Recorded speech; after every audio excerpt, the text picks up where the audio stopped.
Selamat siang rekan-rekan semuanya. Terima kasih sudah hadir di webinar PT Gamaten Indonesia. Pada sesi kali ini kita akan membahas mengenai pemanfaatan teknologi untuk mendukung kepatuhan ISO 55001 dalam manajemen aset perusahaan. Oke, perkenalkan saya Agatha Stevia Devi yang kali ini akan memandu acara ini dari awal hingga akhir. Nah, di sini sudah ada beberapa yang hadir. Saya akan coba menyapa dulu. Di sini ada Bapak Raka. Selamat siang, Pak Raka. Oke, lalu di sini juga ada Bapak Diki Dwitama Jaya. Selamat siang, Pak Diki. Terima kasih sudah berkenan hadir di webinar kali ini. Lalu di sini juga ada Bapak Widianto, Pak Yedi, Pak Yudi, Pak Fahri Syal Irawan, terima kasih sekali sudah berkenan hadir, dan rekan-rekan semuanya yang sudah bergabung di siang hari ini. Oke, mungkin rekan-rekan sekalian bertanya-tanya, kalau tiba-tiba mendapatkan undangan dari PT Gamaten Indonesia, atau misalnya melihat publikasi yang sempat lewat di sosial media dan sebagainya, siapa sih PT Gamaten Indonesia itu? Jadi, PT Gamaten Indonesia merupakan penyedia layanan, solusi, dan produk inovasi teknologi informasi yang sudah berdiri dari tahun 2005 dan kami berkantor di Yogyakarta. Nah, mengenai webinar kali ini, pemanfaatan teknologi untuk mendukung kepatuhan ISO 5001 dalam manajemen aset perusahaan. Di sini kita akan banyak membahas mengenai gambaran mengenai ISO 55001 dalam perusahaan itu seperti apa, lalu prinsip-prinsipnya itu nanti penerapannya seperti apa, pemanfaatan teknologi dalam mendukung ISO 55001 dan implementasi pengelolaan aset dengan aset management system. Nah, di sini kita sudah menghadirkan dua pembicara. Kita sapa dulu. Yang pertama adalah Pak Suhendra. Nah, Pak Suhendra ini merupakan akademisi dan praktisi aset manajemen dari Neo Talenta Consulting. Selamat siang, Pak Suhendra. Selamat siang, Bu. Bapak, kabar baik, Bapak? Alhamdulillah baik. Ya, terima kasih sekali Bapak sudah berkenan hadir untuk membagikan ilmu, membagikan informasi bagi kita semua di sini ya. Oke, selanjutnya adalah dari Bapak Hidayat. Mungkin kalau rekan-rekan yang sudah pernah join di webinar kami sebelumnya, sudah tidak asing nih dengan Pak Hidayat nih. Pak Hidayat merupakan EVP Business Solution Consultant dan Asset Implementer dari PT Gamaten Indonesia. Selamat siang, Pak Hidayat. Halo, selamat siang Mbak Agatha. Oke, ini kameranya masih off ya? Sebentar, mungkin ada kendala teknis. Nanti saya cek dulu ya. Oke, baik. Terima kasih sekali ya Pak Hidayat sudah berkenan hadir di webinar kali ini. Nah, sebelum kita lanjut ke sesi berikutnya, ada baiknya saya memberikan tata cara penyampaian peserta. Jadi, nanti akan ada sesi tanya jawab dari rekan-rekan sekalian yang bisa ditujukan kepada Pak Suhendra dan ke Bapak Hidayat. Mekanismenya adalah, jadi rekan-rekan nanti bisa menuliskan pertanyaan dengan menuliskan nama, perusahaan, narasumber yang dituju siapa, dan pertanyaannya apa. Seperti itu. Nah, ini juga informasi yang menarik yang perlu saya sampaikan di acara webinar kali ini. Jadi, nanti rekan-rekan yang berminat, yang memang membutuhkan solusi terkait dengan pengelolaan aset, kami memberikan free implementasi aset management system as is bagi perusahaan yang membutuhkan. Jadi, rekan-rekan nanti bisa menuliskan mau atau menginginkan sistem itu di kolom chat. Begitu.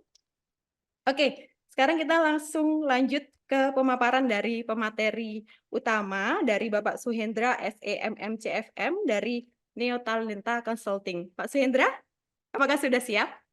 Siap. Oke, terima kasih. Oke, silahkan Pak Suhendra.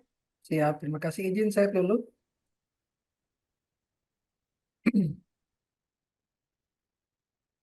Apa sudah tampil? Sudah. Oke, terima kasih. Assalamualaikum warahmatullahi wabarakatuh dan selamat siang, Bapak Ibu sekalian. Salam sehat. Salam pertemuan di bulan Ramadan bagi yang melaksanakan ibadah puasa. Semoga Bapak Ibu sehat dalam menjalankan ibadah puasanya hingga di akhir Ramadan.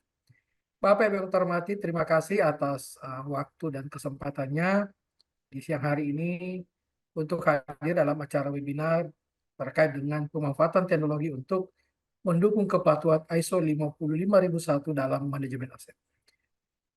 Bapak Ibu yang saya hormati,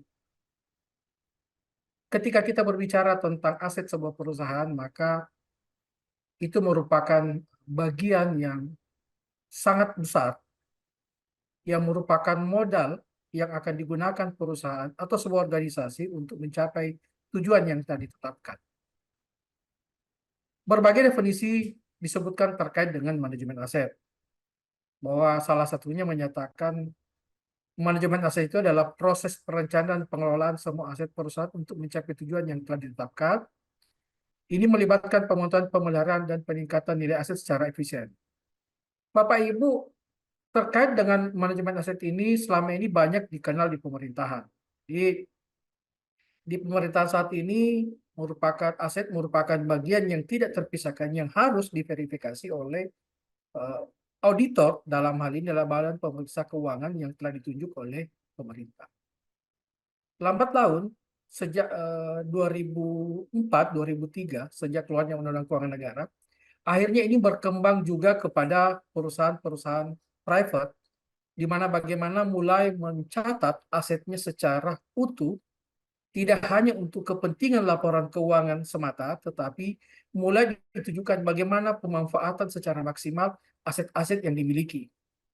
Salah satu contoh adalah Telkom yang dulunya merupakan pure milik pemerintah, tetapi lambat laun dengan telah melakukan go public, maka harus melakukan penelusuran aset, tidak hanya secara di atas kertas, tetapi dilakukan secara fisik, karena begitu luasnya Indonesia dan begitu tersebarnya aset yang dimiliki oleh salah satu contohnya adalah PT Telkom.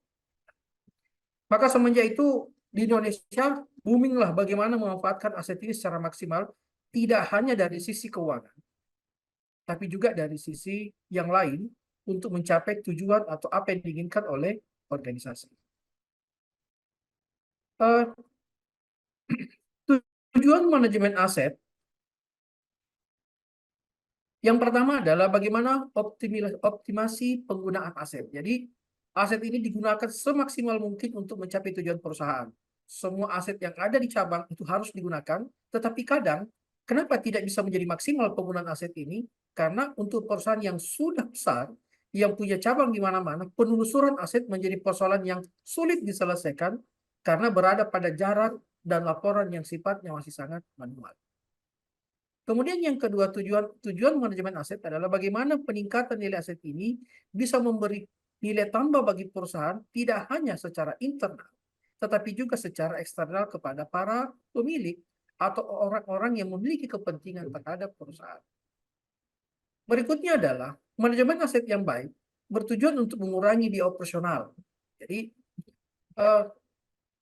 kalau Bapak Ibu melihat sekarang kenapa banyak perusahaan melakukan berdiri yang melakukan rental mobil, rental alat berat, tidak lagi perusahaan dituntut untuk memiliki aset sendiri, aset-aset bergerak yang nilai masa pakainya rendah, karena semata-mata untuk melakukan pengurangan biaya operasional dan biaya pemeliharaan. Tapi tidak semua perusahaan melakukan pengalihan alih daya terkait dengan penggunaan kendaraan seperti kendaraan kepada pihak ketiga. Masih banyak perusahaan yang masih memiliki kendaraan sendiri dan itu banyak tersebar tidak hanya di pusat, di daerah, bahkan ada yang berada di hutan, di tengah-tengah pedalaman ketika memiliki sebuah pekerjaan atau memang perusahaan ini bergerak ada di tengah hutan. Misalnya perusahaan tambang, perusahaan kehutanan, itu memang asetnya berada di sana. Sehingga butuh manajemen aset yang baik terhadap aset-aset yang dimiliki. Kemudian bagaimana penentuan kebijakan optimal terkait dengan pemeliharaan, pengembangan, dan penggantian aset sesuai dengan kebutuhan. Jika aset tidak tercatat atau tidak terinventarisir dengan baik, maka salah satu proses penggantian aset tidak akan berjalan dengan sempurna. Kenapa? Karena tidak ada data yang valid, tidak ada sistem yang mengakomodir terkait dengan bagaimana mengatur kebijakan dalam memaksimalkan nilai dari sebuah aset atau penggunaan sebuah aset. Nah, Bapak Ibu, izin karena waktunya ini tidak banyak, hanya 45 menit, mungkin ada beberapa slide yang kita lewati. Kita akan perbanyak nanti pada sesi diskusi. Oke, baik Bapak. Sebelumnya mohon maaf memotong, ini bisa di full screen kan Oh, tidak? maaf. Iya, Iya, supaya lebih jelas. Nah, ya, oke. oke. Terima kasih Pak Indra. Ya, makasih, Mbak. Ya, oke. Nah, bagaimana sih proses manajemen yang baik? Yang pertama harus mampu melakukan identifikasi. Identifikasi tidak hanya identifikasi terkait aset yang dimiliki, tapi terkait dengan identifikasi kebutuhan untuk rencana strategis di masa yang akan datang. Jadi, manajemen aset tidak hanya terkait dengan aset yang kita miliki, tetapi juga berbicara tentang mempersiapkan aset untuk masa depan, untuk pencapaian tujuan-tujuan strategis. Kemudian bagaimana proses manajemen aset ini terkait dengan pengadaan, pengembangan, dan pengelolaan aset. Karena tidak semua pengadaan aset itu dilakukan dengan cara pembelian, tetapi bisa juga dalam proses akuisisi, dibuat sendiri, dan bagaimana melakukan pemeliharaan aset. Kemudian pemeliharaan aset ini tujuannya adalah bagaimana nilai aset tetap terjaga, mampu tetap digunakan setiap saat, dan bisa dimutakhirkan dengan teknologi. Nanti kita akan masuk bagaimana implementasi terkait dengan pemanfaatan teknologi untuk melakukan pemantauan, termasuk proses pemeliharaan dari aset yang dimiliki oleh sebuah organisasi.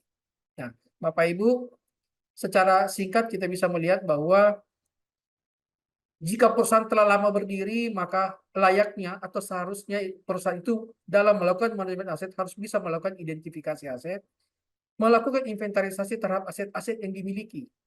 Apakah aset-aset ini memang masih bisa lagi digunakan atau tidak bisa lagi digunakan, tapi masih tercatat dalam laporan keuangan atau laporan aset. Lalu melakukan evaluasi kondisi aset.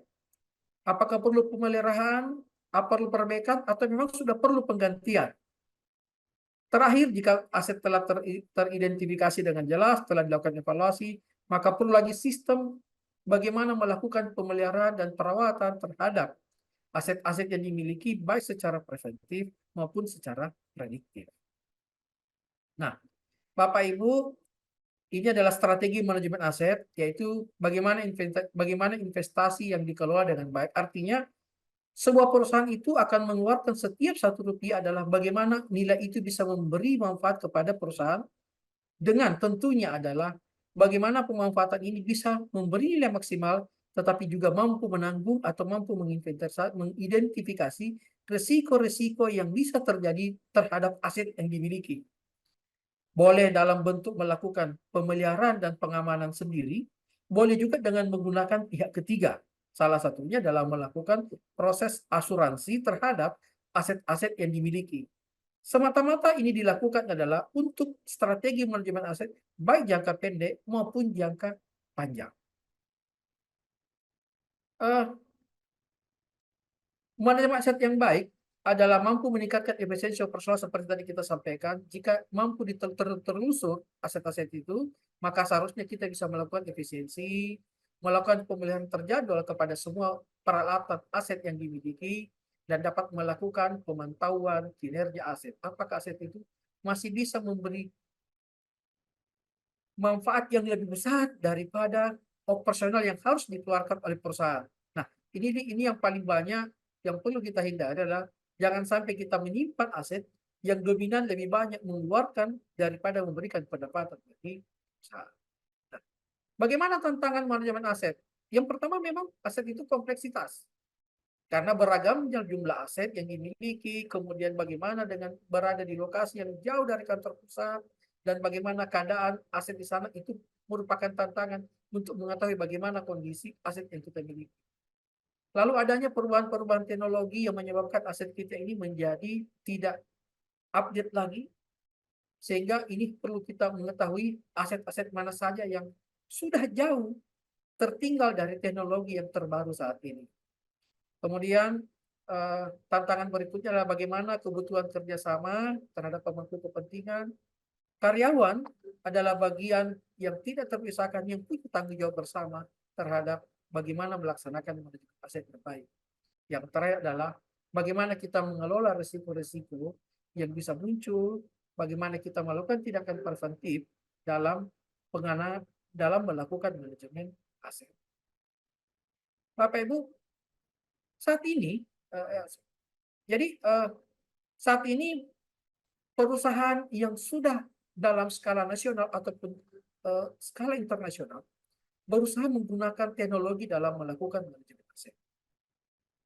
Tentunya ini bukan harga yang murah, tetapi manfaat yang diperoleh itu juga tidak murah. Artinya pemanfaatan teknologi dalam manajemen aset akan memberikan nilai lebih kepada perusahaan terkait dengan bagaimana melakukan pemantauan dan pemeliharaan terhadap aset-aset secara real time. Kemudian sekarang ini sudah ada bagaimana implementasi teknologi dalam pengumpulan aset secara otomasi dan bagaimana perusahaan tidak perlu lagi kebingungan mengatur jadwal pemeliharaan terhadap peralatan yang dimiliki, tentunya dengan memberi warning lebih awal dengan sistem yang ada, teknologi yang ada saat ini sudah bisa memberikan warning dari tingkat paling bawah sampai tingkat paling atas bagaimana melakukan manajemen atau terkait dengan melakukan pemeliharaan terhadap aset-aset yang dimiliki. Bapak Ibu, ISO 55001 ini merupakan ISO yang sebenarnya sudah lama. Tetapi kalah populer dengan ISO-ISO yang lain, misalnya ISO 9001. Kenapa? Karena saat ini beberapa waktu yang lalu banyak perusahaan hanya fokus bagaimana melakukan pelayanan terhadap para konsumen. Tetapi harusnya disadari bahwa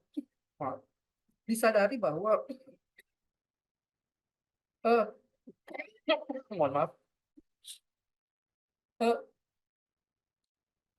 pelayanan yang baik tentunya harus didukung dengan peralatan dan aset yang maksimal. Nah, ketika kita berhadapan dengan seorang konsumen, seberapa hebat seorang karyawan melayani konsumen tanpa peralatan yang cukup, tentunya tidak akan mendapatkan hasil yang maksimal.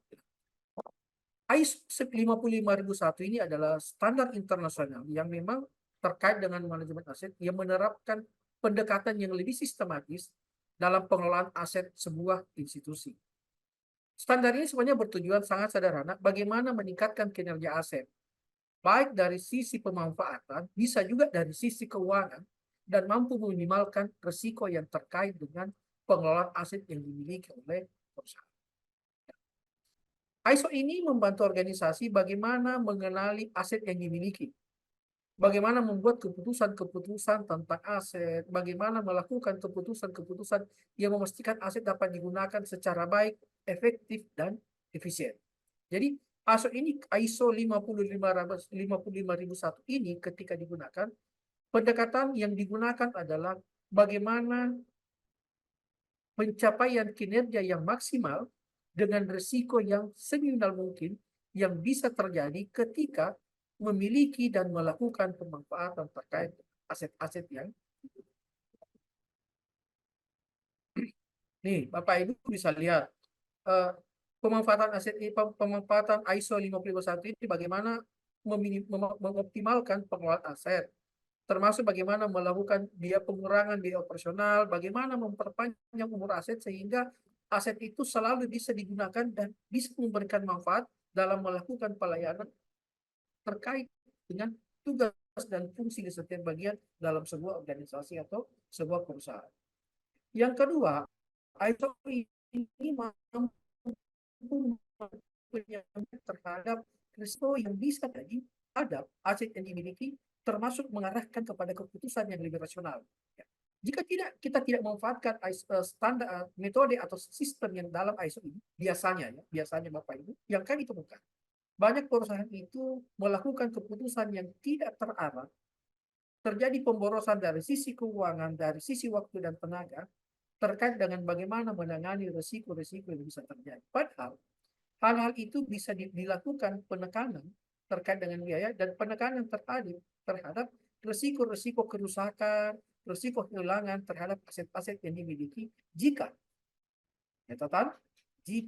memang mampu tertelusur dan tercatat dengan baik aset-aset yang dimiliki baik pada kantor pusat, baik pada kantor cabang, atau apapun bentuknya terhadap aset yang baik ini dikelola sendiri ataupun aset yang dimiliki tetapi dikelola oleh pihak lain. Jadi Bapak Ibu, tidak semua aset yang dimiliki oleh perusahaan itu dimanfaatkan sendiri, tetapi ada juga perusahaan yang memiliki aset tapi diserahkan kepada pihak lain untuk dilakukan pengelolaan atau pemanfaatan yang tentunya memberi nilai tambah perusahaan tapi tidak menghilangkan atau bahkan memperbesar risiko yang bisa terjadi terkait dengan penanganan aset yang tidak langsung di bawah kendali perusahaan.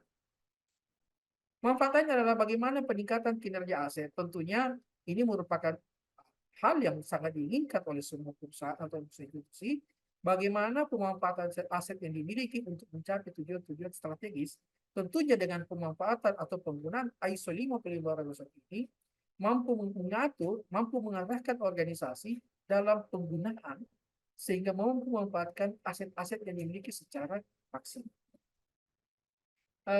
Ini adalah model untuk mendapatkan sertifikasi ISO. Jadi ini langkah-langkah saja jika ada perusahaan-perusahaan yang sudah ingin melakukan penerapan terkait dengan ISO 55001 terkait dengan manajemen aset. Nah, Bapak Ibu, ISO 55001 ini dapat dimanfaatkan di mana? Jadi, secara umum saya bisa menggambarkan di perusahaan manufaktur, ISO ini dapat berfungsi dengan maksimal. Kenapa? Karena sangat membantu bagaimana perusahaan-perusahaan manufaktur melakukan pengendalian dan peningkatan kualitas, efisiensi, dan keandalan dalam proses produksi terkait dengan peralatan mesin dan peralatan lainnya yang digunakan dalam proses produksi. Bagaimana dengan perusahaan-perusahaan yang berada pada sektor energi dan sumber daya? Juga sama, bahkan lebih bagusnya kenapa identifikasi yang dimiliki oleh ISO ini mampu mengurangi potensi-potensi biaya yang bisa muncul dan akan membebani perusahaan di masa yang akan datang. Contoh lain, di transportasi dan logistik, akan ISO ini membantu bagaimana melakukan pengelolaan armada, perawatan yang tepat waktu, serta pengendalian biaya operasional. Bapak Ibu, dalam industri penerbangan di luar negeri, penerbangan internasional, ISO ini sudah diterapkan secara penuh.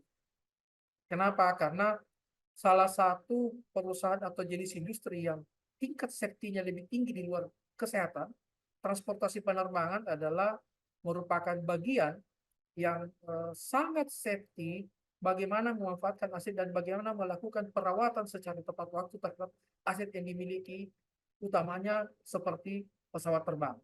Bapak Ibu masih ingat, beberapa waktu yang lalu, minggu ini, kita ribut di media terkait adanya pilot yang tertidur ketika menjalankan pesawat.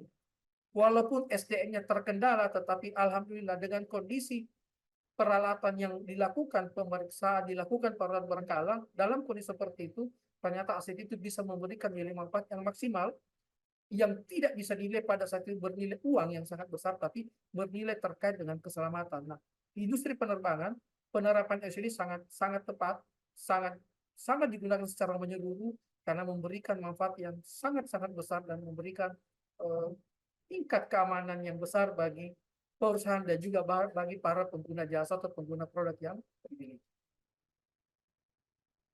Tentunya semua kesempatan itu Bapak Ibu kita maklumi bahwa dimanapun sebuah organisasi ketika berhadapan dengan sesuatu yang baru pasti akan mendapatkan tantangan, termasuk dalam penerapan ISO ini. Jadi dalam penerapan ISO hampir di semua ISO yang diterapkan dalam sebuah institusi atau sebuah organisasi, maka pasti memiliki tantangan dengan ciri yang berbeda. Tentunya yang pertama bagaimana meningkatkan kesadaran karyawan, tantangan kita membutuhkan sumber daya manusia, sumber daya teknologi, kemudian bagaimana mampu menerapkan perencanaan strategis, dan bagaimana meningkatkan pengetahuan dan keterampilan orang-orang yang ada di dalam perusahaan dalam pemanfaatan aset secara maksimal.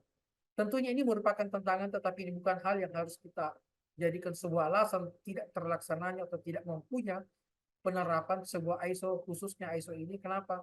Karena maju mundurnya sebuah organisasi tentunya sangat didukung oleh aset-aset atau peralatan yang baik yang digunakan, baik dalam proses produksi maupun dalam proses pelayanan jasa kepada para konsumen. Ketika ISO ini mampu dilaksanakan secara maksimal, maka tentunya yang pertama adalah melakukan peningkatan efisiensi bagi perusahaan. Tentunya ini merupakan nilai tambah yang sangat besar bagi perusahaan. Kenapa? Karena contoh perawatan yang sifatnya preventif mampu melakukan manfaat di mana aset lebih dapat digunakan lebih lebih lama dibanding aset-aset yang tidak dilakukan perawatan secara berkala dan secara menyeluruh. Nah, aset yang mendapatkan pemeliharaan yang baik tentunya akan andal dalam melakukan kegiatan operasional dan mampu meminimalkan risiko-risiko yang muncul ketika aset itu digunakan atau ketika aset itu dimiliki. Nah, yang berikutnya adalah implikasinya tentunya kita akan lebih patuh terkait dengan peraturan-peraturan karena ISO ini tentunya juga selain tunduk pada SOP yang ada dalam sebuah perusahaan juga sangat mengikuti, sangat membaca perubahan-perubahan peraturan yang berlaku secara eksternal. Nah, manfaat jangka panjang tidak kita jadi tadi kalau cerita jangka pendek kita juga punya manfaat penerapan ISO ini dalam jangka panjang bagaimana optimisasi terkait dengan operasional perusahaan karena mampu memperpanjang penggunaan aset ini yang terpelihara dengan baik mampu memberikan masa umur pakai aset yang lebih panjang bagi perusahaan yang tentunya akan memberikan keberlanjutan dari sisi bisnis terhadap perusahaan yang memberikan nilai yang tinggi dan bisa mencapai tujuan-tujuan strategis yang memang diinginkan dari awal oleh para top manajemen. Kemudian manfaat jangka panjangnya ini akan secara tidak langsung ISO ini akan mendorong dan akan merangsang orang-orang yang terlibat di dalam pelaksanaan ISO ini selalu mencari hal-hal yang baru, mencari strategi-strategi yang inovatif dalam bagaimana mengembangkan dan melakukan manajemen aset di masa depan untuk organisasi. Dan Bapak Ibu, kalau kita membandingkan contoh dengan ISO yang lain seperti ISO 9001 terkait dengan sistem pelayanan, di situ terjadi juga hal yang sama bahwa bagaimana selalu melakukan cara-cara yang inovatif untuk melakukan pelayanan yang lebih baik kepada konsumen. Nah, di ISO ini juga sama, mendorong para pelaku di manajemen aset untuk melakukan inovasi pemanfaatan aset secara maksimal dan bagaimana inovasi untuk mencegah resiko-resiko yang muncul dari penggunaan dan penguasaan terhadap sebuah aset. Nah, tentunya ini akan ada komitmen-komitmen yang kita butuhkan yang nantinya komitmen ini akan berujung pada peningkatan bagaimana pemanfaatan secara berkelanjutan, mengembangkan profesional individu di dalam organisasi akan terjadi pengembangan secara tidak langsung dan secara tidak sadar akan terjadi peningkatan profesional terhadap orang-orang yang terlibat di dalamnya karena selalu dituntut untuk melakukan strategi-strategi inovasi sehingga mampu melakukan adaptasi inovasi yang terjadi baik karena adanya perubahan teknologi dan memang karena kebutuhan dari perusahaan dan untuk memenuhi kebutuhan konsumennya. Nah, saat ini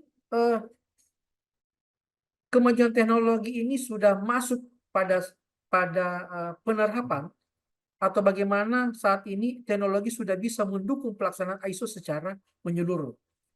Bapak Ibu, dalam manajemen aset ini teknologi mampu melakukan integrasi sistem. Bapak Ibu masih lihat tadi di layar bagaimana video dia ditampilkan tadi, bagaimana perusahaan-perusahaan yang memiliki anak cabang perusahaan yang ada di berbagai tempat. Tentunya pemantauan aset yang sifatnya tidak berada pada satu lokasi merupakan kendala, tapi dengan bantuan sistem teknologi maka dapat dilakukan sistem optimalisasi terhadap manajemen aset baik yang berada di pusat di daerah secara real time. Jadi dengan kondisi bahwa mampu menelusuri dan mampu memantau aset secara real time ini akan membantu top management atau middle management dalam melakukan pengambilan keputusan-keputusan yang sifatnya memberikan manfaat atau nilai yang tinggi bagi sebuah organisasi atau sebuah perusahaan. Nah, teknologi juga ini, pemanfaatan teknologi juga ini dalam manajemen aset mampu menyediakan analisis prediktif. Jadi, mampu memberikan analisa-analisa yang diprediksi untuk melakukan perencanaan bagaimana perawatan secara preventif, perencanaan anggaran yang lebih akurat karena adanya pemantauan secara real time dan terintegrasi dalam sebuah sistem khususnya dalam melakukan manajemen aset sehingga mampu memberikan salah satu tools dalam pengambilan keputusan bagaimana terkait dengan penganggaran untuk proses pemeliharaan dan penggunaan aset-aset yang dimiliki.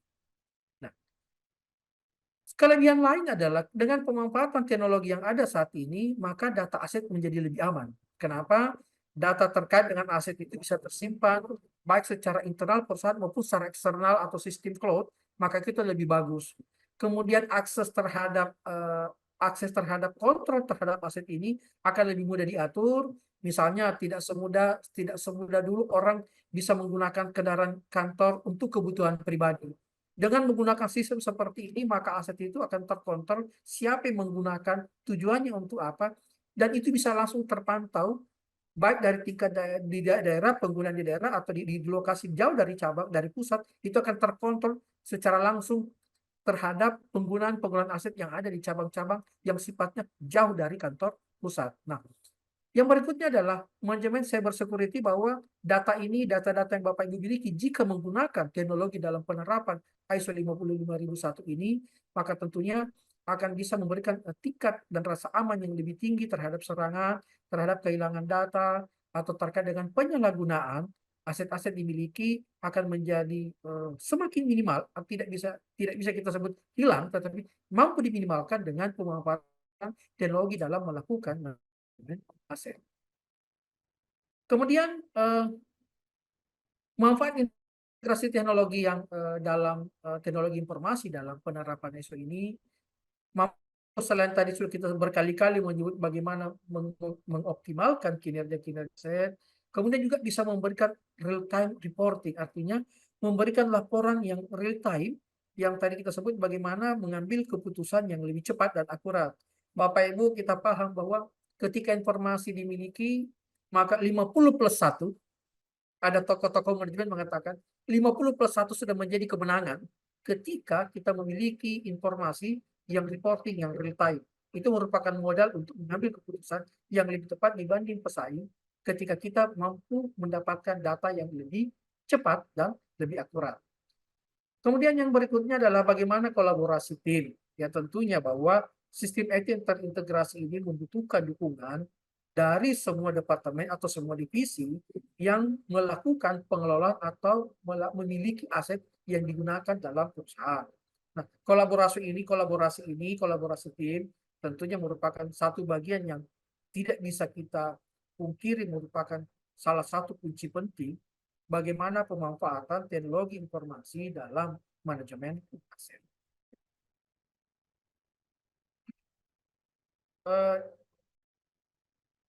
Salah satu juga peran teknologi mampu melakukan audit. Jadi audit ini tentunya selama ini dipahami audit adalah bagaimana audit terperiksa dengan yang diperiksa itu harus berhadapan secara langsung. Tapi dengan teknologi saat ini, khususnya terkait dengan aset, tidak selamanya itu harus dilakukan. Dengan sistem teknologi yang hari ini ada, maka sudah mampulah terjadi kondisi di mana atau tercipta kondisi di mana audit itu dilakukan tidak lagi secara langsung face to face, tetapi dengan sistem audit otomatis sudah bisa mengukur, merinci, dan melakukan penarikan kesimpulan terhadap pelanggaran atau fraud yang terjadi akibat pemanfaatan aset yang tidak sesuai dengan tujuan perusahaan. Nah, tentunya ini akan memberikan tingkat kepatuhan terhadap para karyawan yang menggunakan aset. Jadi, Bapak Ibu, saya pernah, mohon maaf, salah satu perusahaan yang melakukan pemantauan real terhadap aset dimilikinya, salah satunya ada industri rokok, pabrik rokok, sampai pada tingkat sales yang turun ke desa-desa, itu terpantau kendaraan yang digunakan. Terpantau secara real time, berapa jarak yang telah ditempuh, kendaraan singgah di mana, apakah dia singgah pada toko-toko atau outlet-outlet yang memang tercatat atau tidak, itu mampu dideteksi dengan menggunakan teknologi terhadap pemanfaatan aset. Jadi sebenarnya pemanfaatan aset ini mampu mendukung divisi-divisi lain untuk memberikan kontribusi yang maksimal bagi sebuah perusahaan. Jadi contoh tadi saya sebut perusahaan rokok ini, industri rokok ini mampu melihat salesnya ini apa betul-betul singgah pada outlet yang telah ditentukan atau yang tercatat atau tidak, apakah berapa lama dia singgah, itu semua dapat tertelusur secara langsung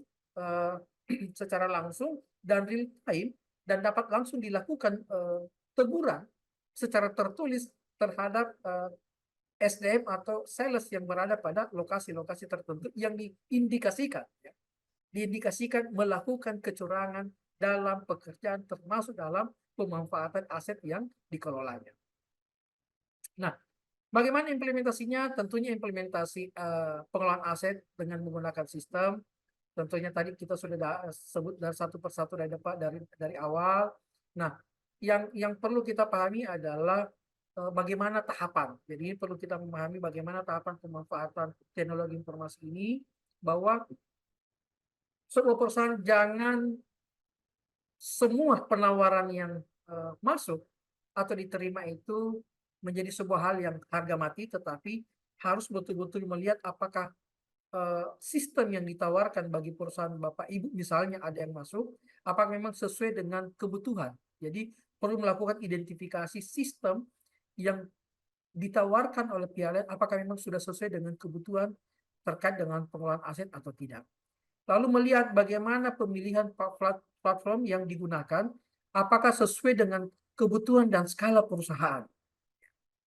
Bapak Ibu tadi contoh bagaimana pengelolaan aset, tapi kita menggunakan sistem, contoh ya, ini tidak berniat untuk mendiskripsikan sistem OS yang lain. Contoh saja di penggunaan handphone, saat ini justru penggunaan berbasis Android itu lebih banyak dibanding yang berbasis iOS. Kenapa? Karena memang peralatan yang banyak di masyarakat itu digunakan adalah Android. Tentunya skala perusahaan juga akan melihat hal-hal yang seperti itu ketika memilih platform sistem yang akan digunakan atau dipilih dalam kegiatan perusahaannya. Lalu ketika melakukan pemilihan, telah melaksanakan pemilihan terkait dengan perangkat lunak yang dipilih dalam teknologi yang digunakan dalam manajemen aset, tentunya dipastikan bahwa apa yang telah kita rencanakan harus dilaksanakan secara utuh, menyeluruh dalam sebuah organisasi. Tidak boleh dilaksanakan ISO itu secara terpisah-pisah atau pemanfaatan teknologi secara parsial, tetapi harus dilaksanakan secara simultan. Tentunya ada beberapa hambatan, tadi sudah kita sebut bagaimana hambatan terkait dengan penolakan terhadap perubahan itu adalah pasti, tapi saya kira industri hari ini, perusahaan-perusahaan hari ini sudah memahami bahwa memberikan pemahaman kepada para karyawan bahwa perubahan itulah hal yang mutlak, hal yang harus terjadi. Justru orang-orang yang tidak bisa menerima perubahan, maka orang-orang itu akan tergusur atau hilang akibat adanya perubahan. Nah, pemanfaatan teknologi dalam sistem manajemen aset ini atau menggunakan sistem ISO tentunya sekali lagi akan mendapat penolakan jangka pendek, tetapi akan memberikan manfaat dan memberikan kesadaran itu setelah dilaksanakan secara berkesinambungan dan secara menyeluruh.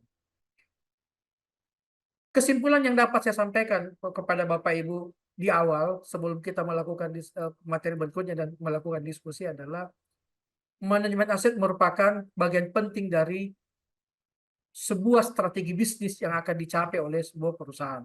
Nah, tentunya untuk mencapai strategi bisnis yang maksimal, dibutuhkanlah proses yang baik, dibutuhkanlah pemanfaatan teknologi yang baik dalam pemeliharaan atau pemanfaatan aset yang dimiliki yang bisa memberikan tingkat efisiensi yang lebih baik dari waktu ke waktu bagi sebuah perusahaan. Dan tentunya yang terakhir adalah juga penting untuk menghadapi tantangan yang ada dengan strategi yang lebih inovatif dan adaptif terhadap perubahan yang terjadi, khususnya jika perusahaan telah menggunakan teknologi dalam pemanfaatan manajemen aset, baik secara manual atau non-ISO, apalagi sudah menggunakan sistem ISO yang saat ini untuk aset baru terdapat satu ISO, yaitu ISO 55001. Untuk saat ini terima kasih atas waktu dan perhatian Bapak Ibu. Saya cukupkan sampai di sini karena masih ada materi selanjutnya. Kami tunggu pertanyaan atau diskusi yang dapat kita lakukan melalui meeting atau webinar pada siang hari ini. Selanjutnya saya kembalikan kepada pemandu acara. Terima kasih. Assalamualaikum warahmatullahi wabarakatuh. Baik, terima kasih sekali Pak Suhendra. Kalau boleh saya sedikit menyimpulkan, jadi manajemen aset merupakan bagian penting dari strategi bisnis perusahaan. Seperti itu ya Pak. Apalagi itu kalau diterapkan dengan standarisasi ISO dan teknologi pendukung. Seperti itu ya Pak Siap. Suhendra ya. Siap. Ya, oke. Terima kasih sekali Pak Suhendra. Sekarang kita langsung lanjut ke pemateri yang kedua dengan Mas Hidayat. Halo Mas Hidayat, sudah siap? Halo Mbak Agatha. Oke, baik. Silahkan Mas Hidayat. Ya, baik. Terima kasih Mbak Agatha waktu dan kesempatannya. Sebelumnya saya ucapkan selamat siang Bapak Ibu sekalian. Assalamualaikum warahmatullahi wabarakatuh. Salam sejahtera untuk kita semua. Semoga senantiasa diberikan limpahan kesehatan ya Bapak Ibu sekalian. Ya, baik. Nanti ada beberapa hal yang akan kita bahas. Sebelum itu, selamat berpuasa ya, Bapak Ibu yang masih berpuasa. Dan selamat berbuka puasa juga yang mungkin tadi jam 12 sudah buka duluan. Ya, mungkin ada yang berkumur-kumur pakai kuah bakso ya, mungkin aja ya. Nggak puasa Ya, dong, Mas. nggak puasa berarti.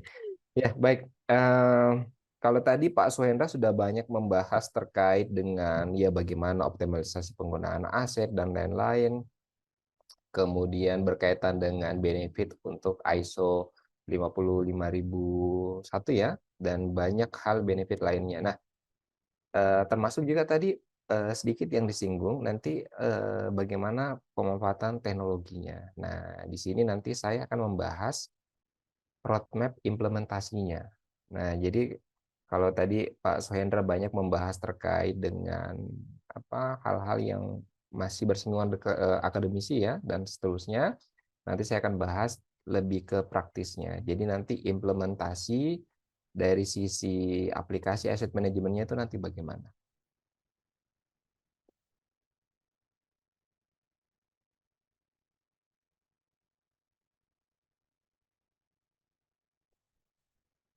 Ya, nah ini adalah roadmap implementasi aset manajemen sistem berpedoman pada ISO 55001. Nah, kemudian tadi sudah diperkenalkan ya, izin saya memperkenalkan diri lagi. Saya Hidayat di GAM Athena, kebetulan saya sebagai EVP, Business Solution Consultant, kemudian juga sebagai Asset Management System Implementer. Jadi nanti saya akan banyak bercerita bagaimana kita melakukan implementasi Asset Management System yang ideal.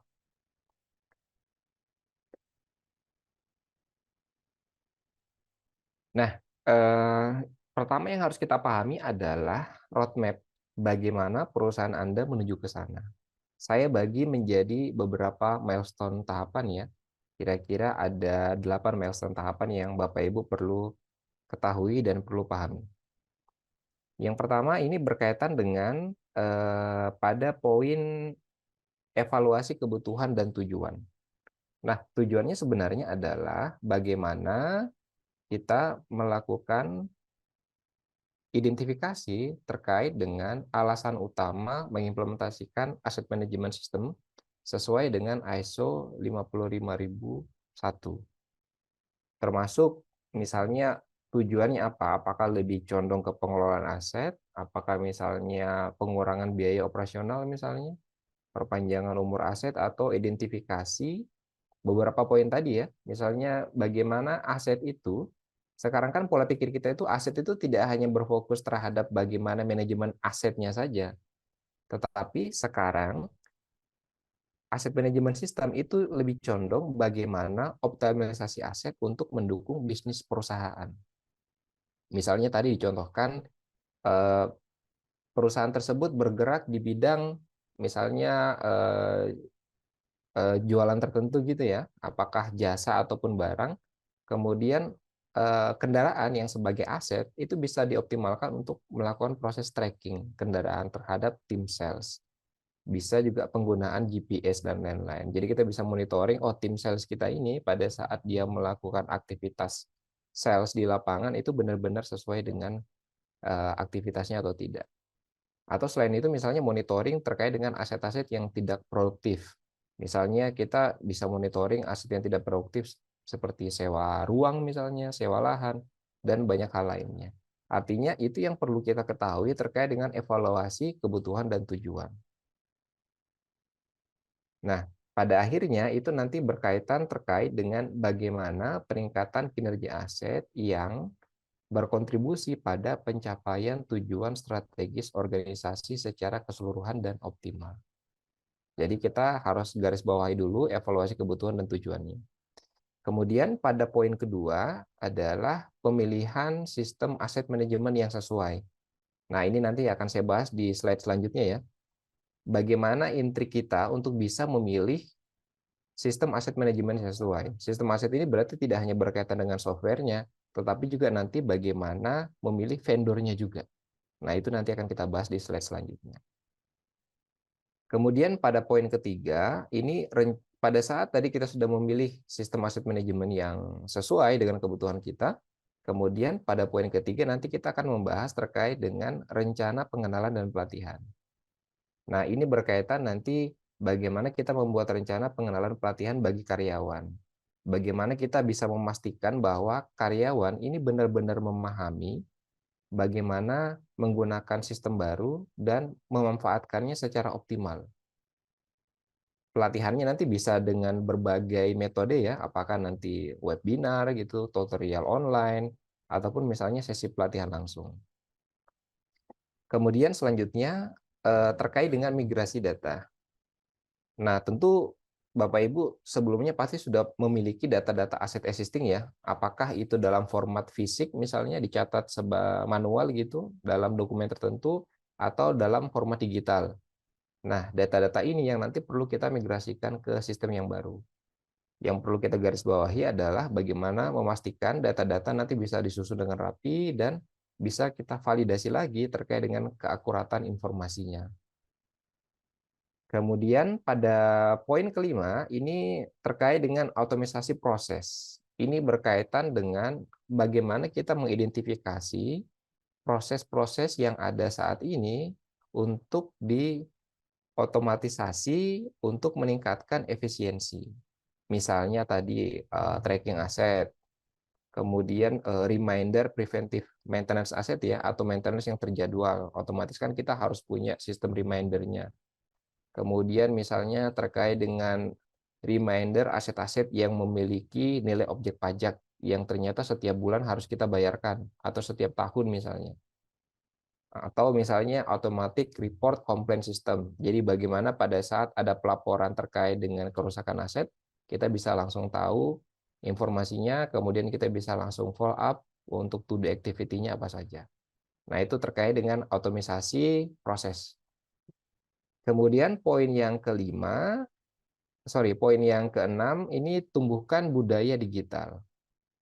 Nah, tumbuhkan budaya digital ini nanti berkaitan dengan bagaimana kita bisa mendorong karyawan untuk mengadopsi perubahan dan terlibat dalam digitalisasi aset.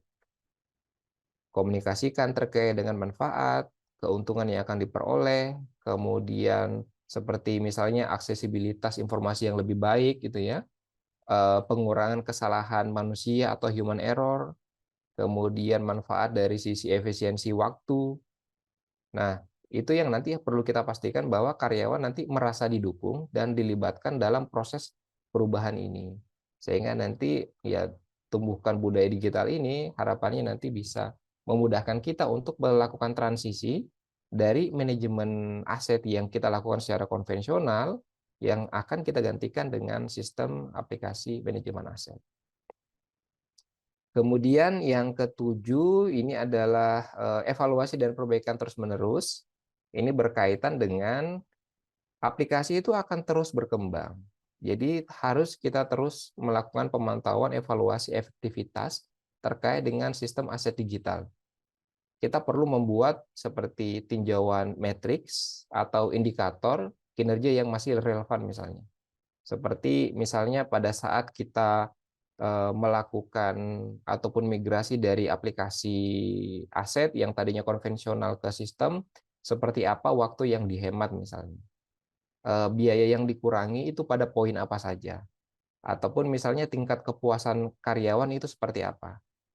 Nah, berdasarkan hasil evaluasi tadi itu menggunakan matriks dan indikator yang telah kita buat, nanti kita bisa lakukan perbaikan dan penyesuaian apa saja yang perlu dilakukan untuk meningkatkan pengalaman pengguna ya dalam manajemen aset yang tentu di akhir nanti untuk mencapai tujuan dari optimalisasi aset tersebut. Nah, itu poin-poin yang nanti akan kita tuju ya pada saat implementasi aset, sehingga nanti di akhir kita bisa bercerita terkait dengan bagaimana success story asset management system implementation itu dilakukan. Nah, tapi yang perlu diingat Bapak Ibu, digitalisasi aset ini prosesnya seperti tadi ya, berkelanjutan. Jadi tidak sekedar hanya implementasi satu kali. Perubahan kebijakan, birokrasi, dan lain-lain itu bisa mendorong juga perubahan teknologi di sisi aset. Dan seperti yang saya sampaikan tadi, bahwa pengelolaan aset itu saat ini tidak hanya berfokus terhadap manajemen asetnya saja, tetapi benar-benar difokuskan juga bagaimana mengoptimalkan aset itu untuk bisa mendukung bisnis perusahaan. Nah, itu yang nanti perlu digarisbawahi. Kemudian selanjutnya adalah, nah ini, bagaimana memilih vendor yang tepat. Nah, ini nanti saya ada sedikit quote ya. Bapak Ibu mungkin pernah nonton film King Arthur ya.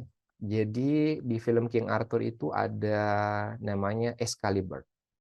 Jadi Excalibur ini adalah pedang legendaris yang hanya bisa dimiliki oleh orang yang tepat, yaitu Raja Arthur atau King Arthur. Jadi pedang ini tertancap di sebuah batu, kemudian yang bisa menarik dari batu tersebut itu hanyalah seorang King Arthur. Nah, pemilihan vendor dan software juga dianalogikan hal yang sama. Nah, bagaimana kita bisa memilih vendor yang tepat? Nah, ini beberapa poin-poin yang nanti Bapak Ibu bisa catat ya, terkait dengan poin-poin untuk memilih vendor. Yang pertama adalah kredibilitas dan pengalaman implementasi. Ini penting karena semakin tinggi jam terbang vendor, semakin banyak pengalaman, akan semakin mudah vendor tersebut untuk menentukan implementasi aset manajemen yang tepat di perusahaan Bapak itu modelnya nanti seperti apa. Kemudian yang kedua, vendor itu banyak yang membuat aplikasi aset manajemen, tetapi tidak banyak vendor yang memposisikan diri itu juga sebagai konsultan. Nah, poin ini juga penting karena konsultan itu akan benar-benar mengerti bagaimana implementasi aset manajemen sistem yang tepat di perusahaan Bapak Ibu sekalian. Ada proses diskusi, requirement gathering, kemudian menganalisa bisnis proses. Nah, itu poin-poin yang nanti biasa dilakukan oleh vendor kalau yang memposisikan diri juga sebagai konsultan. Kemudian customable dalam artian tentu aplikasi aset itu kan tidak as is ya, artinya tidak serta-merta vendor punya aplikasi A, ya udah aplikasi ini fiturnya seperti ini, nanti Bapak Ibu harus mengikuti bisnis proses yang ada di sini, tidak seperti itu. Tetapi vendor itu ya harus bisa melakukan penyesuaian terkait dengan kebutuhan Bapak Ibu sekalian. Artinya kalau misalnya di tempat Bapak Ibu workflow approval-nya itu harus 2 level, 3 level, ya vendor harus bisa melakukan customize untuk penyesuaian itu. Jadi customable itu penting. Kemudian selanjutnya terkait dengan integrasi. Nah, ini juga poin penting karena tidak bisa kita pungkiri bahwa aplikasi aset manajemen ini kalau dari sudut pandang ERP, Enterprise Resource Planning, itu akan terintegrasi dengan modul-modul ERP lainnya. Itu nanti akan saya bahas pada saat selanjutnya. Kemudian dukungan migrasi database, ini penting ya, terkait tadi migrasi data. Jadi pada saat aset itu akan kita cut off untuk kita pindahkan ke sistem, maka vendor juga harus bisa mendukung itu. Kemudian after sale support, ini berkaitan dengan, setelah aplikasinya sudah dibeli, terus bagaimana supportingnya, bagaimana nanti pada saat ada kendala dan seterusnya. Jadi after sale support itu juga harus penting.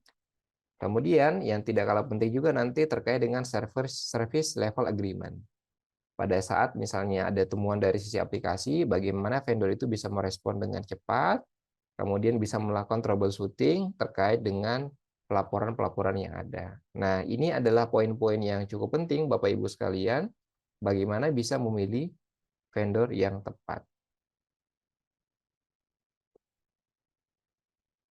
Nah, kalau tadi sudah kita berbicara terkait dengan vendor, kemudian bagaimana dengan softwarenya? Nah, jadi Bapak Ibu tadi sudah menjadi King Arthur, tapi salah cabut pedang nih Bapak Ibu. Yang dicabut malah pisau dapur. Artinya King Arthurnya nanti tidak optimal dalam proses implementasinya. Nah, pemilihan software ini juga penting.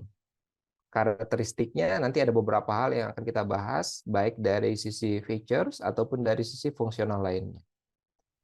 Beberapa poin-poin yang nanti Bapak Ibu perlu ketahui bagaimana memilih software yang tepat. Yang pertama adalah pengelolaan database yang komprehensif. Jadi aplikasi aset manajemen itu dapat mengelola itu secara komprehensif. Misalnya informasi terkait dengan klasifikasi asetnya itu cukup detail, bahkan misalnya untuk jenis aset tanah misalnya bisa mencatat lokasi tanahnya, maps-nya ada di mana, luasnya ada berapa, bisa melakukan drawing terkait dengan gambarnya seperti apa dan seterusnya. Sertifikat tanahnya bisa diupload, jadi harus punya data komprehensif seperti itu. Kalau kendaraan misalnya ada nomor STNK-nya, nomor rangkanya, pabrikannya, kemudian ini di informasi terkait dengan teknisnya, misalnya berapa cc dan lain-lain. Jadi aplikasi aset harus punya database yang komprehensif seperti itu. Kemudian aplikasi aset manajemen juga perlu informasi yang sifatnya persebaran. Misalnya berbasis maps. Jadi kita bisa monitoring aset kita di kantor pusat Jakarta itu ada berapa banyak, lokasinya ada di mana. Kita punya titik bangunan itu ada di mana saja. Itu perlu. Kemudian yang berbasis tracking. Jadi kita bisa melakukan tracking aset dengan cepat. Dukungan mobile application misalnya. Kemudian labeling juga bisa didukung. Apakah nanti dia formatnya QR code misalnya, atau barcode, atau yang lebih canggih lagi misalnya menggunakan RFID. Nah, itu beberapa opsi yang bisa dipilih. Kemudian dashboard statistik yang ini sifatnya real time ya. Jadi kita bisa monitoring persebaran tadi ya. Misalnya total kendaraan aset kita saat ini ada berapa, kita punya ruangan itu di mana saja. Oh, ternyata ada ruangan yang tidak produktif. Oh, bisa dong ini kita sewakan. Atau kita bisa melihat, oh ini ada komplain layanan terkait dengan pelaporan aset. Seberapa cepat terkait dengan troubleshooting penyelesaian aset, pelaporan aset tersebut. Atau, oh ini ada 5 aset yang minggu depan itu akan masuk jadwal maintenance-nya. Biasanya yang terjadwal itu seperti mobil ya, kendaraan, atau AC misalnya. Nah, itu yang biasa kelupaan untuk kita lakukan monitoring itu. Kemudian ada ini maintenance ya, tadi ada preventive corrective maintenance plan, ini juga penting.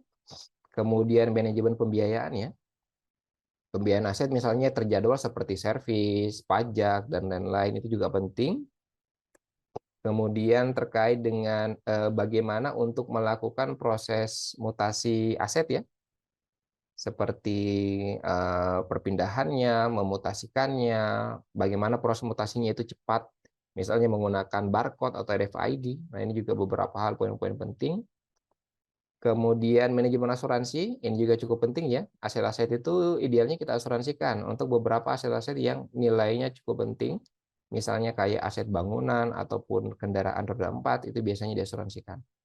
Bahkan di beberapa perusahaan BUMN itu dia mengasuransikan semua asetnya. Karena ini berkaitan misalnya kalau asetnya itu ternyata hilang gitu ya, secara tidak sengaja itu nanti bisa di-cover oleh asuransi. Kemudian bagaimana prosedur melakukan pelaporan kehilangan aset ya. Jadi kalau asetnya itu hilang, prosedurnya bagaimana? Kemudian bagaimana kita melakukan pembaharuan secara berkala atau pemutakhiran data atau biasa kita sebut juga dengan renewal. Kemudian bagaimana untuk melakukan manajemen peminjaman. Jadi aplikasi aset itu harus punya aset usage untuk manajemen peminjamannya. Kemudian lelang aset. Nah, ini pada saat aset kita ternyata sudah tidak ada manfaatnya lagi. Secara umur ekonomis depresiasi asetnya sudah habis atau asetnya sudah rusak berat atau pada kondisi tertentu cash flow perusahaan ini tidak baik. Jadi kita bisa lelang aset. Nah, aplikasi aset manajemen harus punya fitur itu. Kemudian revaluasi aset atau kapitalisasi aset ya. Jadi bagaimana umur ekonomis aset ataupun nilai aset itu bisa berubah. Itu juga perlu. Kemudian pihak penghapusan aset atau write off ini juga perlu ya. Kemudian terkait terakhir ini depresiasi aset. Ini berkaitan dengan baik depresiasi secara fiskal ataupun depresiasi secara komersil. Nah, ini juga poin-poin penting yang nanti ini kaitannya terkait di sisi accounting. Nah, ini beberapa poin-poin Bapak Ibu yang nanti bisa catat, idealnya di dalam aset manajemen itu punya fitur-fitur ini.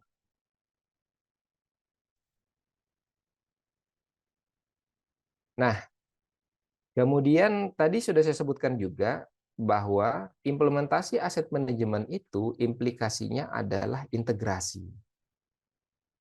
Pemilihan vendor itu juga harus mendukung terkait dengan integrasi. Nah, poin-poin mana biasa yang akan muncul ya implikasinya pada saat kita implementasi aplikasi aset manajemen? Ada 3 modul yang itu sangat rentan untuk dilakukan proses integrasi. Pada umumnya ya, walaupun di beberapa case-case lain bisa juga ada integrasi terhadap modul-modul ERP lainnya. Nah, tapi secara umum itu yang pertama adalah modul purchase atau modul pembelian. Karena aset itu sumber pencatatannya itu adalah dari proses pembelian. Jadi perlu integrasi ke sana. Pada saat PO itu diterbitkan, kemudian ada PO receipt, purchase receipt ya, penerimaan barang itu bisa terintegrasi. Atau sebenarnya aset itu bisa juga dicatat melalui mekanisme lain, misalnya dari proses hibah misalnya itu kita bisa catat yang itu sifatnya non purchasing. Kemudian yang kedua, human resource ini berkaitan dengan struktur organisasi perusahaan.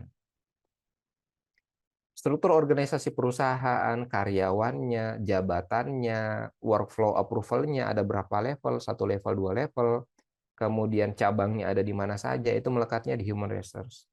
Jadi idealnya kita nanti integrasi ke sana.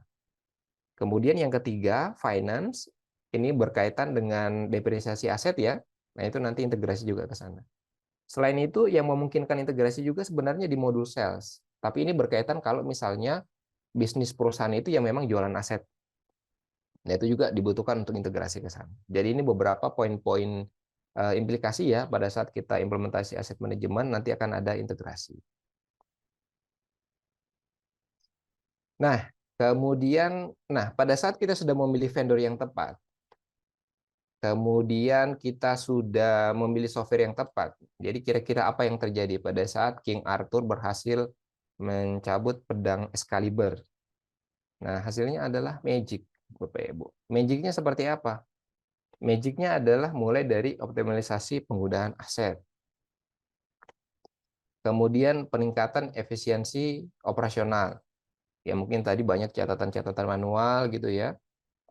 Waktu prosesnya lebih lama, ternyata dengan aplikasi aset, pencarian aset, manajemen terkait dengan maintenance dan lain-lain itu bisa jauh lebih cepat. Kemudian ya ini penting juga terkait dengan pemeliharaan terjadwal, kemudian lebih efektif ya karena kita bisa monitoring secara live. Kemudian manajemen risiko juga tadi, jadi kita bisa tahu kira-kira aset mana saja yang ini sudah masuk jadwal servisnya tetapi belum diservis juga. Ada risiko nanti asetnya bisa rusak misalnya dan lain-lain. Jadi manajemen risiko kita bisa mitigasi terkait dengan risiko yang nanti kira-kira bisa muncul. Kemudian ini juga penting juga ya terkait dengan pengelolaan total cost of ownership. Jadi jangan sampai ternyata aset antara beban biayanya dengan benefitnya itu lebih banyak beban biayanya misalnya. Jadi ini tentu bisa jadi acuan juga ataupun ini salah satu benefit yang cukup bagus juga setelah kita implementasi aset manajemen. Kemudian peningkatan pelaporan dan analisis, ini poin yang cukup bagus. Kemudian peningkatan produktivitas dan kinerja ya. Kemudian optimasi untuk pembaruan dan penggantian aset. Jadi kita bisa tahu kapan harus ganti aset dan seterusnya. Kemudian konsistensi dan standarisasi ya. Jadi pada saat sudah ada acuannya, prosedurnya itu akan sangat memudahkan kita untuk konsisten dan standar di dalam pengelolaan aset. Kemudian peningkatan produktivitas karyawan tentu, jadi hal-hal waktu yang terbuang untuk yang sifatnya tadi manual, itu kita bisa alihkan ke fungsional lainnya ataupun produktivitas lainnya. Jadi mungkin yang awalnya manajemen aset itu ada 5 karyawan, ternyata dengan 2 karyawan saja sudah cukup. Jadi karyawan lain bisa kita optimalkan untuk produktivitas hal-hal lainnya yang bisa mendukung terkait dengan tujuan perusahaan. Kemudian dukungan pengambilan keputusan ya, kita sudah punya data-data konkret, kemudian statistik dan lain-lain, itu akan memudahkan di sisi BOD ya, untuk ataupun di sisi posisi strategis untuk mengambil keputusan-keputusan strategis terkait dengan aset. Ya, baik, kira-kira seperti itu Bapak Ibu sekalian terkait dengan bagaimana roadmap implementasi aset manajemen ya. Di mana tadi kalau secara highlight saya sampaikan ya, dari poin-poin tadi secara garis besarnya ada beberapa poin bagaimana memilih vendor, kemudian poin utamanya sebenarnya di sini ya. Jadi mulai dari evaluasi kebutuhan sampai nanti kita bisa bercerita terkait dengan success story untuk implementasi aplikasi aset manajemen. Baik, kira-kira seperti itu saya cukupkan, nanti kita bisa lanjut di sesi tanya jawab. Silakan Mbak Agatha. Oke, baik. Terima kasih sekali Mas Hidayat untuk penjelasannya mengenai implementasi aset manajemen sistem di perusahaan. Seperti itu. Nah, sekarang kita lanjut ke sesi tanya jawab. Di sini sudah ada beberapa pertanyaan yang diajukan kepada Pak Suhendra dan Mas Hidayat. Tetapi sebelum saya membacakan pertanyaan, mungkin ada rekan-rekan yang ingin menyampaikan langsung pertanyaannya. Monggo silahkan, ataukah ada yang mau langsung, saya ada pertanyaan untuk Pak Hendra atau Pak Dayat gitu. Mungkin ada? Sebelum saya bacakan. Bagaimana rekan-rekan sekalian? Langsung saya bacakan ya pertanyaannya ya, berarti ya. Oke. Oke, ini dari pertanyaan yang pertama ya, Pak Hendra dan Pak Hidayat. Ini yang pertama dari Bapak Widianto, perusahaannya Semesta Raya. Untuk narasumbernya yang pertama, yaitu Pak Suhendra berarti ya. Kriteria perusahaan seperti apa yang sudah seharusnya membutuhkan ISO 55001? Berapa jumlah asetnya, valuasinya, dan apa parameter lainnya? Silahkan, Pak Suhendra. Ya, terima kasih Mbak atas pertanyaan dari Pak Widianto dari PT Semesta Raya ya. Oke. Pertanyaan adalah terkait dengan kriteria perusahaan. Tadi saya memberi contoh ada 3 ya. Jadi pada prinsipnya ISO ini berlaku pada semua lembaga, baik perusahaan yang sifatnya manufaktur, jasa, dagang, itu dapat menggunakan ISO. Tadi kita memberi contoh terkait dengan pabrik rokok dan tadi Mas Hidayat sudah memberikan bagaimana melakukan penelusuran aset yang digunakan dalam proses penjualan. Menunjukkan bahwa tidak hanya harus perusahaan manufaktur dapat menggunakan ISO 55001.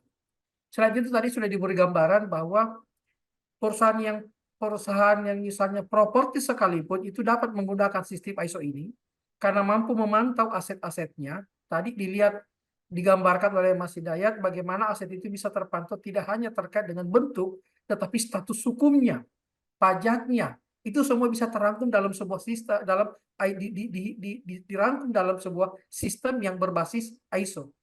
Jadi kalau menanyakan apakah ada batasan aset atau jumlah aset, sepanjang perusahaan itu menyatakan aset ini adalah sebuah nilai yang harus kita jaga, maka saat itulah ISO itu dapat digunakan atau sudah bisa dipergunakan.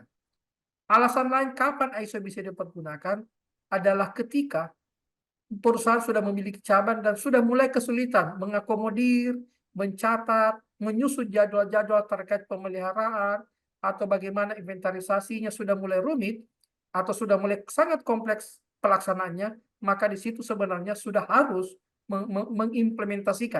mengimplementasikan ISO 55001 yang alangkah bagusnya didukung dengan teknologi informasi yang sudah maju seperti saat ini. Saya kira jawaban sementara dari saya terkait penanya pertama. Saya kembalikan, Mbak. Oke, baik. Terima kasih Pak Suhendra. Semoga menjawab penjelasan dari Pak Suhendra ya, Pak Widianto ya. Oke, kita lanjut ke pertanyaan yang kedua. Ini dari Pak Robert, dari PT Karya Tata Titi Tentrem, narasumber yang kedua. Berarti untuk Pak Hidayat.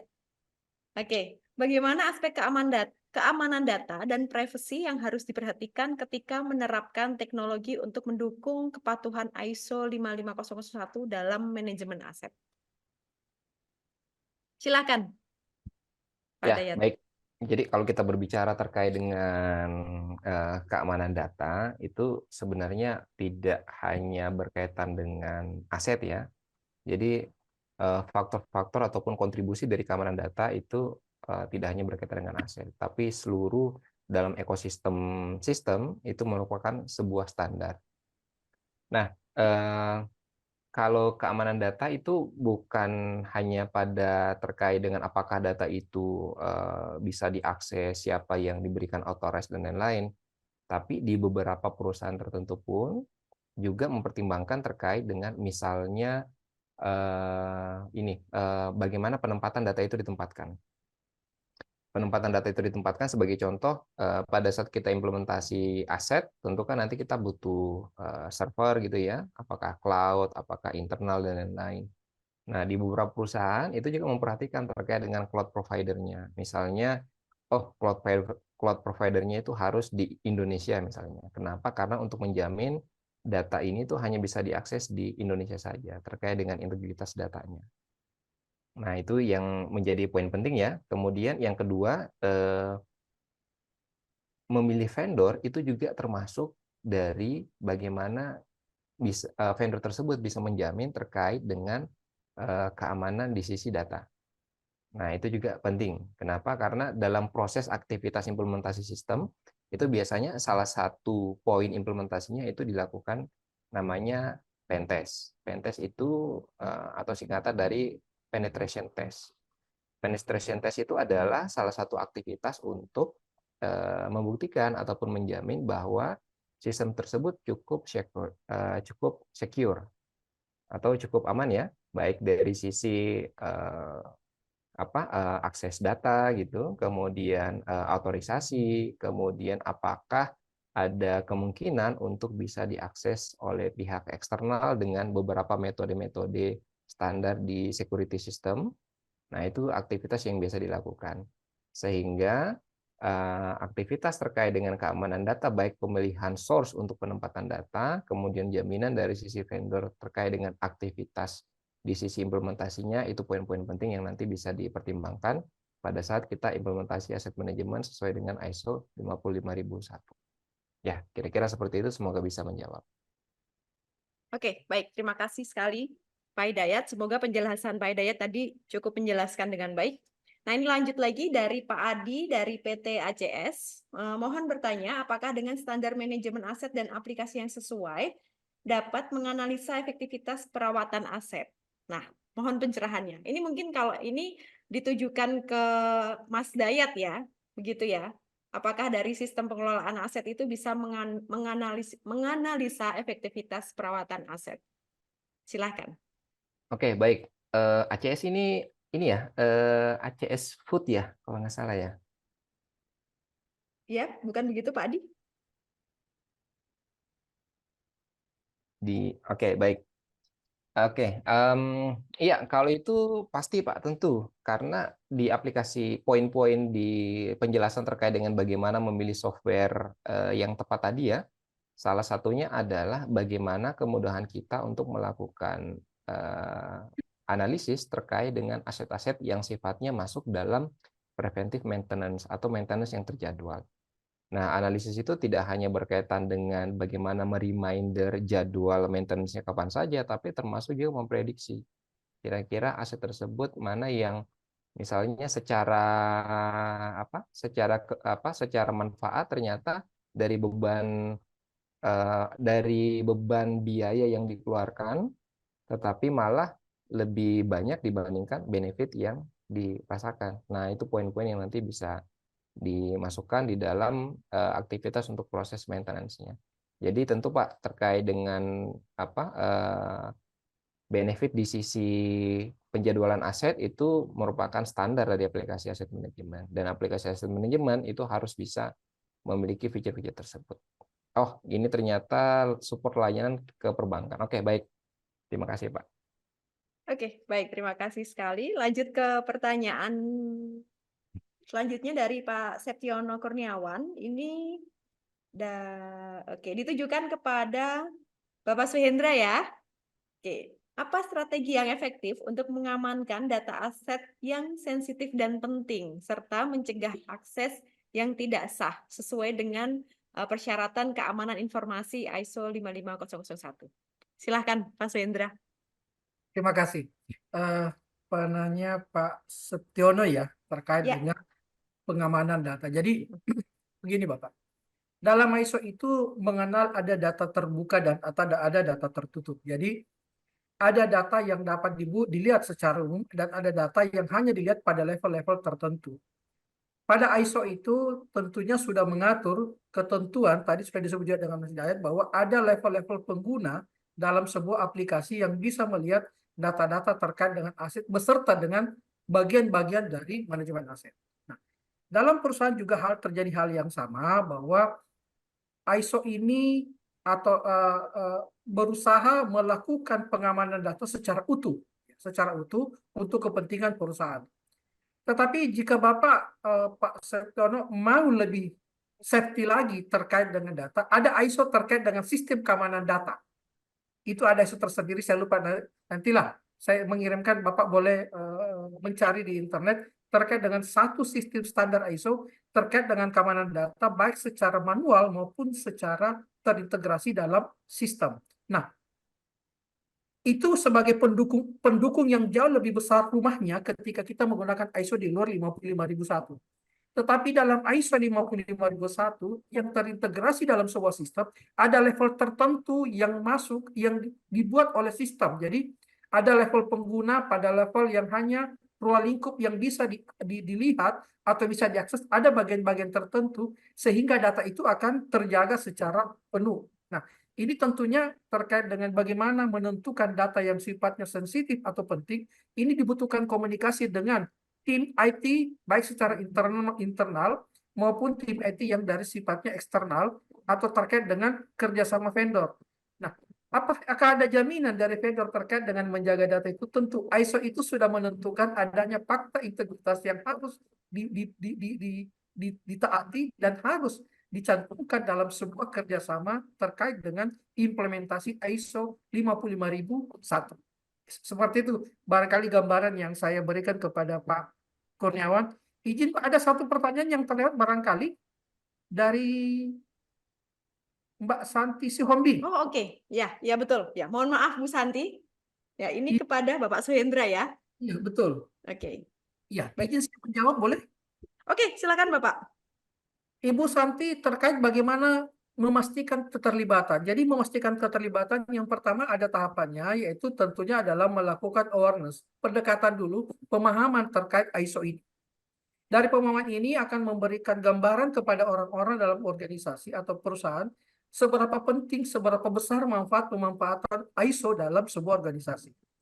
Setelah itu akan ada lagi urutan di mana setiap bagian akan melakukan inventarisasi terhadap asetnya untuk dilaporkan dalam sistem.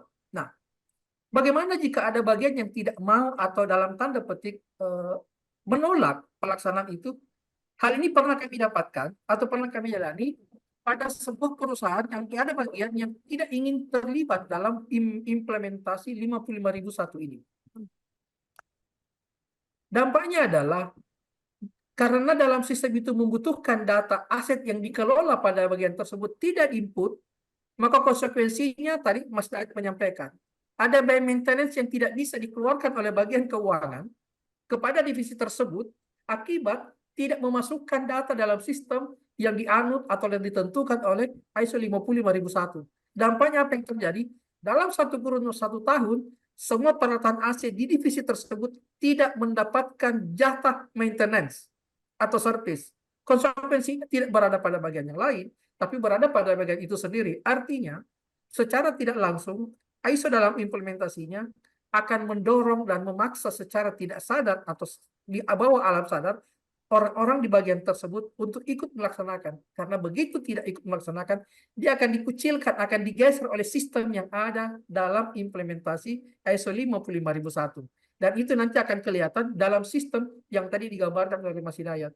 Bagaimana setiap bagian harus di awal pada saat memulai menggunakan teknologi adalah terkait dengan aset adalah melakukan inventarisasi aset yang harus dimasukkan di dalam sistem.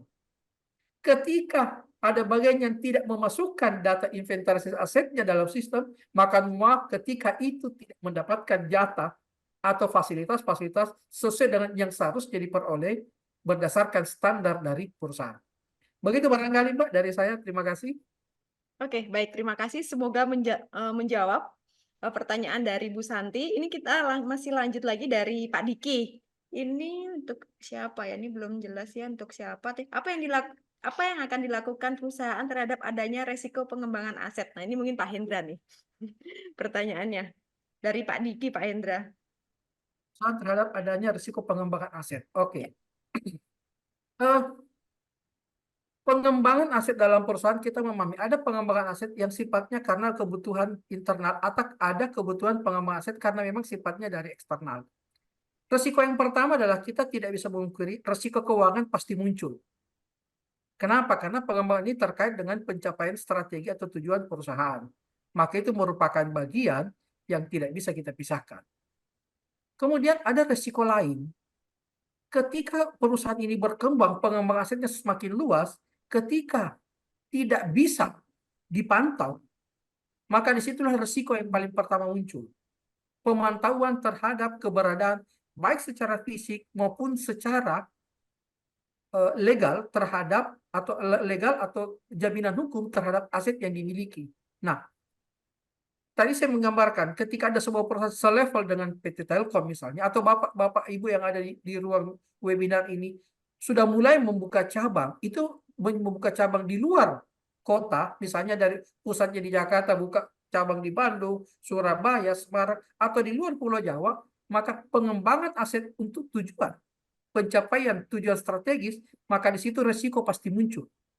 Resiko kehilangan, resiko barang tidak tercatat, itu sudah mulai muncul. Nah, dengan kondisi-kondisi seperti ini, kebutuhan teknologi menjadi hal yang mutlak dilakukan untuk menekan resiko-resiko yang bisa terjadi. Tentunya ketika tadi Mas Hidayat, cobalah memilih pedang yang benar. Jangan sampai untuk menanggulangi risiko ini, akibat terjadinya pengembangan aset, salah tarik. Yang ditarik itu rencananya adalah pedang, yang ketarik itu ternyata adalah pisau pramuka. Begitu barangkali gambaran dari saya yang saya bisa berikan. Terima kasih. Oke, baik. Terima kasih sekali. Ini mungkin ada rekan-rekan sekalian, Bapak Ibu yang ingin menanyakan secara langsung atau ada tanggapan. Ini kalau di kolom chat sudah habis nih pertanyaannya nih. Apakah ada lagi yang mau ditanyakan? Oh, masih ada. Masih ada dari Pak Diki. Nah, ini Pak, izin bertanya kembali. Apakah ada strategi pengembangan manajemen aset yang sudah ataupun yang sedang diterapkan ataupun sedang dalam tahap perencanaan? Strategi pengembangan manajemen aset ini lebih ke sistemnya atau ke manajemennya, Pak Diki? Jadi kalau dari sistemnya, ke sistemnya. Berarti kalau ke sistemnya mungkin ke Pak Dayat ya. Oke. Ya, baik. Terima kasih, Pak Diki. Iya, sebenarnya kalau secara milestone-nya tadi sudah sempat saya bahas juga ya, Pak, bahwa pada saat kita ingin implementasi sistem, itu secara roadmap-nya itu ada milestone-nya yang sudah kita atur. Mulai dari kita harus evaluasi kebutuhan dan tujuannya dulu ya, di mana poin-poinnya sudah saya jelaskan juga tadi, kemudian pemilihan aplikasi aset manajemennya, kemudian setelah itu nanti ada prosedur untuk rencanakan pengenalan pelatihan, kemudian migrasi data, kemudian kita menganalisis terkait dengan otomatisasi proses pengelolaan aset, kemudian tumbuhkan budaya digital, kemudian evaluasi dan perbaikan secara terus-menerus. Nah, itu beberapa milestone bagaimana kita melakukan perencanaan strategi pengembangan aplikasi aset. Nah, strategi ini strategi lebih yang sifatnya untuk proses implementasi. Nah, pada saat nanti Bapak misalnya mengimplementasikan sistem aset, nah itu ada prosedur secara project manajemennya lagi. Nah, di mana di project manajemennya itu yang lebih difokuskan terkait dengan sistem. Jadi mulai dari fase inisiasinya bagaimana, kemudian fase planningnya, kemudian fase untuk melakukan proses development aplikasi, fase untuk melakukan proses testing aplikasi, kemudian fase untuk melakukan proses deployment, sampai nanti ke fase closure, di mana fase closure itu biasanya ada proses untuk melakukan training, melakukan migrasi database, sampai nanti go live aplikasi. Jadi itu beberapa tahapan di sisi implementasi sistem. Jadi roadmap secara garis besar untuk implementasi aset manajemennya seperti poin yang saya sampaikan tadi, nanti dokumen PowerPoint-nya akan kita share ya. Kemudian untuk tahapan di sisi implementasi asetnya sendiri untuk project manajemen sistemnya itu juga ada sendiri. Kira-kira seperti itu. Oke, baik. Terima kasih sekali Pak Diki dan Mas Hidayat. Ini masih ada pertanyaan nih dari Pak Nanang. Izin bertanya, apa tantangan terbesar yang dihadapi dalam penerapan road asset management? Itu yang pertama. Apa yang harus dimasukkan dalam manajemen aset? Ini terkait dengan yang disampaikan sama Mas Dayat tadi ya. Oke, baik. Ya, tantangan terbesarnya kalau boleh saya katakan lebih di sisi project manajemennya banyak hal ya. Banyak hal, mulai dari misalnya yang pertama, kita tidak bisa identifikasi masalah dengan benar-benar clear. Jadi kebutuhan aset yang dibutuhkan seperti apa dan lain-lain. Jadi secara scope di sisi project manajemennya kita belum clear. Kemudian yang kedua, dukungan dari sisi SDM. Nah, ini juga sudah disampaikan oleh Pak Suhender ya, terkait dengan dukungan dari sisi SDM. Dukungan dari sisi SDM ini maksudnya kontribusi semua pihak di dalam menyukseskan implementasi aset manajemen. Mulai dari terkait dengan aset officer-nya itu sendiri, kemudian dukungan dari sisi kebijakan gitu ya, kemudian tim implementornya seperti apa, baik itu implementer teknis secara langsung ataupun misalnya nanti ada trainer yang disiapkan. Nah, kira-kira tantangannya itu ada dua hal tersebut.